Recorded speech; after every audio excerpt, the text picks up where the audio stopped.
Когда в нашей жизни есть настоящая вера, то, как сказал Иисус, «Я приду и обитель вас сотворю». И это значит, что сам Бог будет жить в нас. А если наша вера похожа на религию, то здесь уже речь идет не о небесном, а о земном. И Святое Писание– это книга, в которой описываются жизни настоящих людей, свидетелей Божьих, которые видели чудеса, которые Господь делал в их жизнях.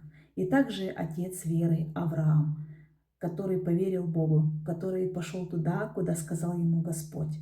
И он бы мог жить в городе, но он жил в шатрах, в неудобном месте, среди чужаков.